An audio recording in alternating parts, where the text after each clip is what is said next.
बिस्मिल्लाहिर्रहमानिर्रहीम। अस्सलाम वालेकुम। मैं हूं जलील खान कुराची। आप देख रहे हैं मेरा यूट्यूब चैनल। अमीर बलाज, एहसन शाह और जवेद भट्ट कत्ल केस के हवाले से गुफ्तगू करेंगे। कुछ इंतहाई अहम तरीन डेवलपमेंट सामने आई है, वो आपके सामने रखनी है। अमीर बलाज केस को कंपाइल कर दिया गया है जवेद भट्ट के केस के साथ। अब ये क्या चीज़ है? जवेद भट्ट का केस मुख्तलिफ मराहल में उसकी इन्वेस्टिगेशन तब्दील होती रही है। मैं 12 वीडियोस के अंदर जो जो वो तब्दील होती रही मैं आपके सामने भी रखता रहा। बाकायदा उसके ऊपर एतराज लगा और रिटर्न तौर पर उसके ऊपर एक पार्टी की जानिब से एतराज किया गया कि ये इन्वेस्टिगेशन जो हो रही है सही नहीं हो रही। उसके बाद फिर उसको तब्दील भी किया गया। इन्हीं पहले JIT बनी, उससे बाद फिर एक और टीम बनी, उसके बाद फिर एक यूनिट के पास गया और उसके बाद फिर आखिर एट द एंड एक नई JIT बनी जिसको पैनल ऑफ ऑफिसर का नाम दिया गया। अब ये केस उनके पास है। तो बलाज वाला जो केस था ये अब तक CIA के पास था, जो OCU है, क्राइम यूनिट है, उनके पास ही था। उस यूनिट से लेकर पुलिस के एक और यूनिट यानी जो डिपार्टमेंट है इन्वेस्टिगेशन का जो डिपार्टमेंट है, जो यूनिट है, जिसके सरबराह DIG ज़ीशान असगर साहब हैं, उस यूनिट को दी गई है। मतलब ये है कि जो ज़राए से पता चला है कि यानी CIA के ऊपर बहुत से एतराज लगाए जा रहे थे, सवालात उठ रहे थे यानी उसकी तफ्तीश के ऊपर। और जाहिर सी बात है, ये भी मुद्दई का हक होता है, वो अपनी तफ्तीश अगर उनके पास कोई सॉलिड रीजन है तो वो ये देकर अपनी तफ्तीश तब्दील भी करवा सकते हैं। अगर हाई प्रोफाइल केस हो तो उसमें फिर मजीद अच्छी बात होती है। अगर किसी को एतराज हो तो वो अपना यानी इस किस्म के जब मामलात होते हैं, जब खानदानी दुश्मनी 30-40 साल से चली आ रही है, तो जाहिर सी बात है इनके अंदर पुलिस के अंदर भी बड़े बड़े लिंक्स होते हैं। तो बलाज खानदान को ये एतराज था मीर बलाज की कत्ल के हवाले से, उसके केस के हवाले से कि ये केस CIA के पास नहीं होना चाहिए। तो CIA से वो केस लेकर DIG जो ज़ीशान असगर साहब हैं उनकी सरबराही में यानी जो डिपार्टमेंट है इन्वेस्टिगेशन का, उसको ये दिया गया है। अब ये दोनों को कंपाइल कर दिया गया है, यानी एक ही जगह के ऊपर रखा गया है। एक ही जगह के ऊपर दोनों की जो इन्वेस्टिगेटिव चीजें होंगी वो खुलकर सामने आएंगी और उसके बाद फिर मामला तय होंगे कि क्या होना है।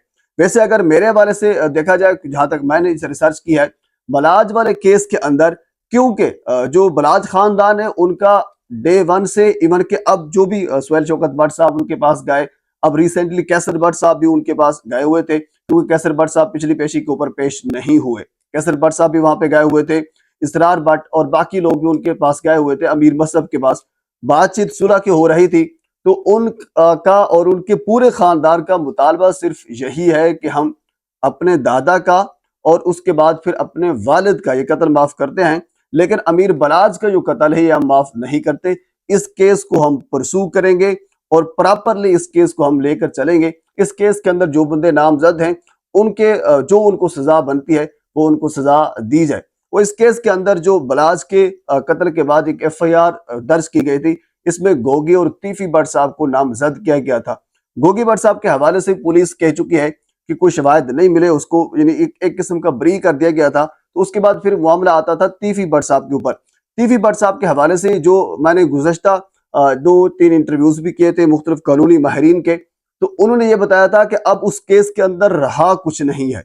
हाँ, कुछ चीजें ऐसी हैं कि अगर हाई प्रोफाइल सतह के ऊपर एक प्रॉपरली कह लीजिए उसको थॉरोली उसको इन्वेस्टिगेट किया जाए तो वो मामला तीफी भट्ट साहब तक जाता है।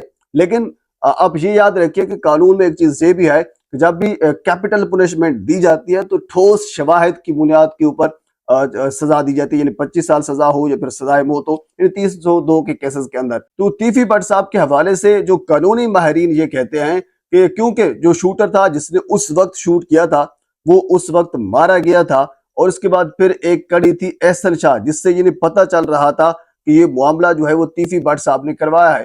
तो एहसन शाह का रिसेंटली इनकाउंटर हुआ है। हालांकि एहसन शाह केस के हवाले से भी अब कुछ चीजें सामने आई हैं। पुलिस जरा से ये पता चला है कि अब उस केस को भी रीओपन किया जा रहा है। अब एहसन शाह के हवाले से 2 केसेस हैं। एक तो एहसन शाह के ऊपर खुद एक केस चल रहा था कि उन्होंने क्योंकि 109 के अंदर वो नामजद थे, उन्होंने रायकी की है, उन्होंने बताया है उनकी ईमा के ऊपर और उनके कहने के ऊपर उन्होंने सब कुछ रास्ता फराम किया, सब कुछ बताया तीफी भट्ट साहब को, और उसके बाद फिर अमीर बलाज को कत्ल किया गया। एक केस तो ये उनके ऊपर चल रहा था, दूसरा खुद उनका अपना केस, यानी वो जब उनको पुलिस दूसरी जगह के ऊपर लेकर जा रही थी, कोई रिकवरी करनी थी, किसी जाय वक़ुआ के ऊपर कोई मोबाइल की चोरी का मुकदमा था, काफी पुराना था, उस जगह के ऊपर लेकर जा रही थी, जिसके ऊपर एतराज फिर सीआईए के ऊपर आया था कि सीआईए के एक सब इंस्पेक्टर ने उनका इनकाउंटर किया है। तो एक केस ये भी है। तो एहसन शाह के हवाले से जो भी केसेस है अब उनको री ओपन किया जा रहा है। अब री ओपन करने का मकसद हो सकता है कि क्योंकि बलाज वाला केस है उसके ऊपर थोड़ा सा जोर देने के लिए, क्योंकि बलाज खानदान का एक ही मुतालबा है इस वक्त, जो इन्हें सुलह के हवाले से हो या बाकी तमाम तर मामलात के हवाले से, सिर्फ एक ही मुतालबा जो है वो खुलकर सामने आया है कि बलाज वाले केस के अंदर हमें इंसाफ दिया जाए। तो उस हवाले से कुछ मुझे जो लगता है कोशिशें हो रही हैं। अब उस हवाले से इंसाफ कैसे दिया जाए अब ये मुझको भी समझ नहीं आ रही। बाकी जो कानूनी माहिरीन है जिससे मैंने पूछा है, क्योंकि कैपिटल पनिशमेंट देना ये अदालत का काम होता है, और इस वक्त बलाज वाले केस के अंदर कोई ठोस शवाहिद बाकी नहीं रहे, जो अब तक की सूरत हाल है। अब हो सकता है आने वाले दिनों में सूरत हाल बदल भी सकती है। बहरहाल इसके अलावा एक और बड़ी खबर ये भी है कि अब पूरे पाकिस्तान के अंदर पुलिस से अंदर यानी पुलिस के खिलाफ ही एक ग्रेड ऑपरेशन का आगाज भी हो चुका है। यानी जो ऊपर सतह के ऊपर पुलिस अफसरान बैठे हैं जो करप्ट नहीं हैं, जो इस किस्म के जो मामलात हैं उनके अंदर इन्वॉल्व नहीं हैं, उन्होंने एक तहैया किया है कि ये मामला क्या है कि हर आए दिन के साथ, पिछले दिनों आपने देखा होगा 4-5 बंदे मारे गए थे, यानी अदालतों के अंदर कोई नहीं आ सकता, एक खौफ व हरास का एक मंजर है, यानी खानदानी दुश्मनी के नाम के ऊपर, कोई जायदाद के नाम के ऊपर कोई क्या हो रहा है, किसी जगह के ऊपर क्या हो रहा है। यानी मसला है क्या कि पाकिस्तान के अंदर और खसूसन लाहौर के अंदर जो एक खानदानी दुश्मनी का एक तासुर है, या इसके अलावा जो खौफ हरास है वो मजीद हर आए दिन के साथ फैलता जा रहा है, इसका सद्देबाब किया जाए। तो आला अफसरान ने पुलिस के खिलाफ ही एक ग्रेड ऑपरेशन का आगाज किया है, जिसमें एक सिविल इदारा है और एक खुफिया इदारे ने बाकायदा लिस्टें तैयार कर ली हैं।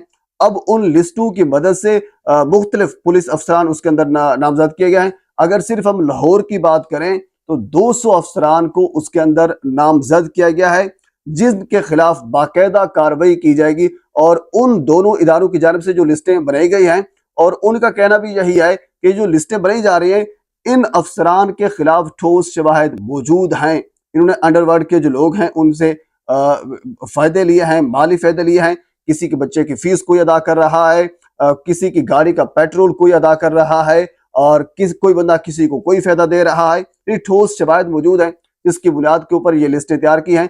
200 अफराद तकरीबन जो लाहौर की सतह के ऊपर है, उसमें यह कहा गया है कि तकरीबन यानी अगर सब इंस्पेक्टर की हम बात करें तो तकरीबन 100 सब इंस्पेक्टर की हम बात करें तो वो तकरीबन कोई 50 के राउंड अबाउट है, और इसी तरह इंस्पेक्टर जो हैं वो भी 50 के राउंड अबाउट हैं, और एएसआई जो हैं वो तकरीबन 150 के राउंड अबाउट हैं, और इसके अलावा तकरीबन कोई 10-12 डीएसपी भी लोग शामिल हैं, और इसके ऊपर जो लेवल के लोग हैं वो भी शामिल हैं, और दीगर जो कांस्टेबल हैं और बाकी मुलाजमीन हैं पुलिस के अंदर वो भी बहुत सी लातदाद है, उसकी यानी तादाद जो है वो भी शामिल हैं। उनके खिलाफ एक ग्रैंड ऑपरेशन किया जाएगा, यानी पुलिस अपनी पुलिस के खिलाफ एक ऑपरेशन करने जा रही है। वजह सिर्फ यही है कि ताकि जो खौफ व हरास का एक मंजर मजीद हर आए दिन के साथ फैलता जा रहा है उसको खत्म किया जाए। इसके साथ आपको ये भी बता दूं कि गुज़श्ता पेशी के ऊपर कैसर बट और अमीर फतेह पेश ही नहीं हुए थे, और अभी तक जरा ये कंफर्म कर रहे हैं कि ये शामिल तफ्तीश नहीं हुए। इससे पहले जब कैसर बट साहब शामिल तफ्तीश हुए थे, सवालनामा दिया गया था, वो सवालनामा उन्हें अभी तक जमा नहीं करवाया। दूसरी जानब अमीर फतेह अभी तक शामिल तफ्तीश नहीं हुए। जज साहब ने गुज़श्ता पेशी के ऊपर यही कहा था कि आप इनको शामिल तफ्तीश करके फाइंडिंग दें, लेकिन जो ही फाइंडिंग आती है, शामिल तफ्तीश होते हैं या मजीद जो डेवलपमेंट सामने आती है, मैं जरूर आपके साथ शेयर करूंगा। एक मरतबा आपसे गुजारिश है मेरे चैनल को सब्सक्राइब कर दें ताकि आने वाली हर इंफॉर्मेटिव वीडियो आप तक पहुंच सके। अल्लाह हाफिज।